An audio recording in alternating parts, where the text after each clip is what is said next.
Eritu ano to obunaru fata aniro anna fatadam.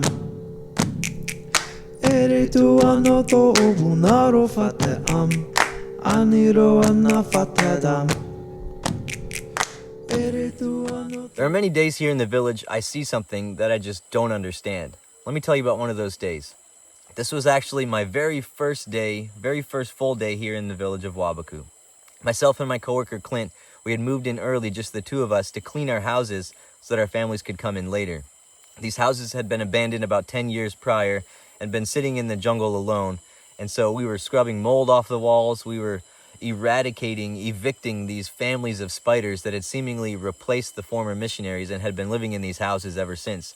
Some of these spiders the size of your hand, they love to just hide in the corners of the rooms and watch you or sneak up on you when you were on the toilet. This very first morning of cleaning, I remember hearing a sound come from the other end of the village, a large group of people that were coming. I looked out the window and I saw this mob of people walking down the road that went right past my house. So as they got nearer, I jumped down out of my house and I joined the back of the group. Now at that point, I hadn't learned a single word in the tribal language, but in the national language, I was able to ask somebody, what's going on? So I said, when something in come up, what happened? And I got a reply back in the tribal language, Waru siadere. Those words were meaningless to me. So I just nodded like I did understand and then joined the group and followed them. We walked for another minute or two until we got to one house at the end of the village. This house up on stilts like they all were, the whole group stopped underneath of this house and gathered. They were circling something that was on the ground underneath of this house. I was in the back of the crowd, so I couldn't see what we were surrounding. So I worked my way to the front and I got a peek, and there was a very large and very dead pig on the ground under this house. It had a mark where you could see exactly where they shot it with the arrow.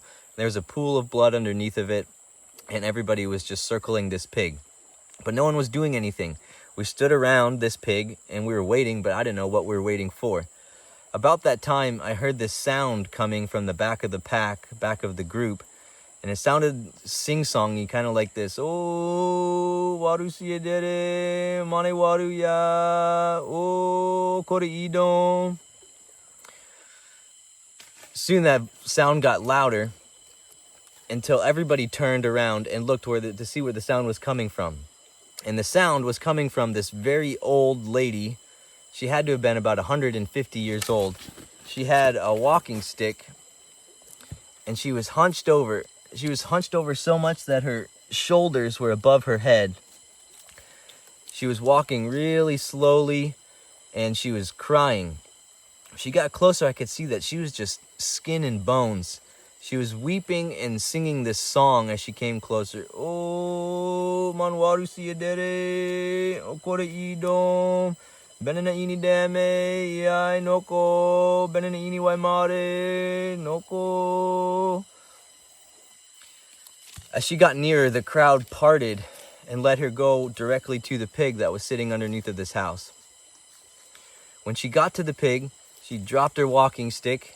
She knelt down right in front of the pig, and her knees were in this pool of blood that the pig had made. She was still weeping. She started bobbing like this, still singing her song and bobbing. And then she took her two hands, and she pushed her two hands into the wound where they had shot the pig with the spear. She rubbed her fingers in the wound and had blood on her fingertips. And then she started rubbing that blood on her face. She was still bobbing and singing, "Oh, manwaru kore siedere, benena iai ni dame."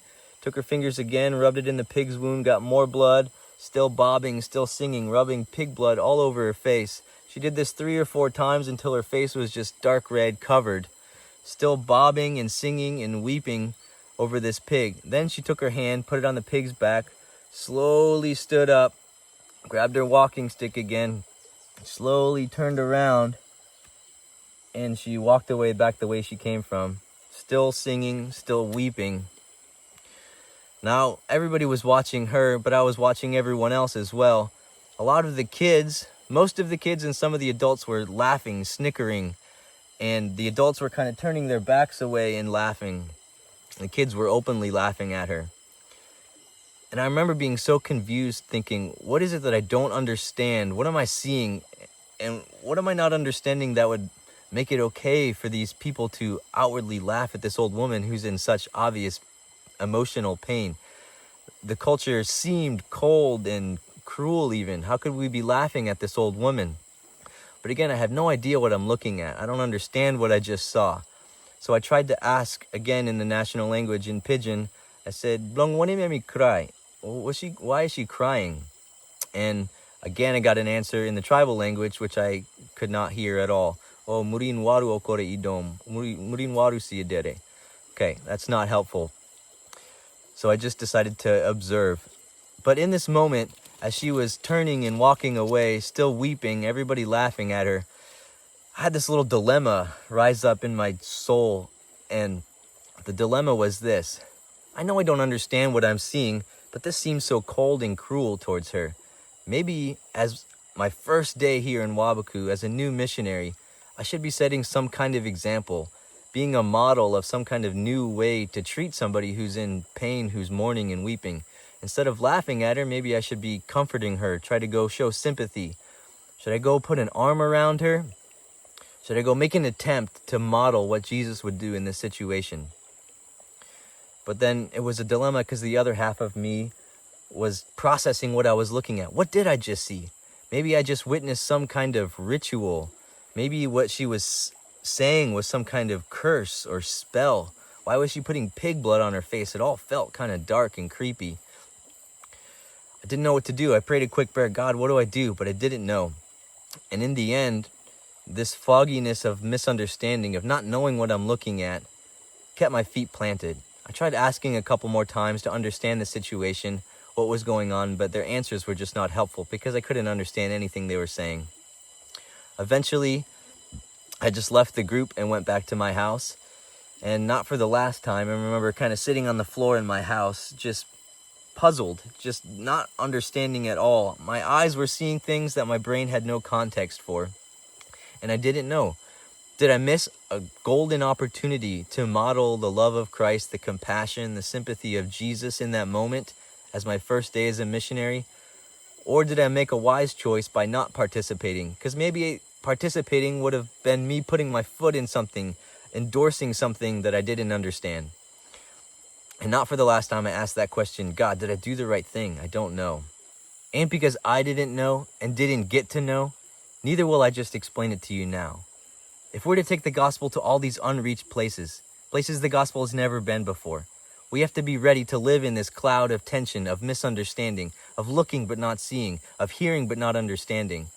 Perhaps all I accomplished in this day was to learn the word for pig, waru, and I'm sure I mispronounced it for about a year afterwards.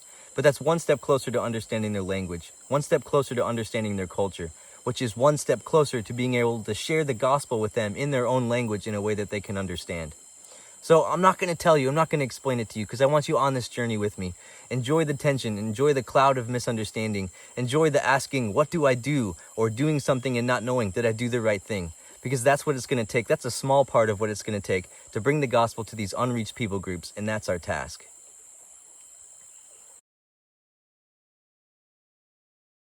Not over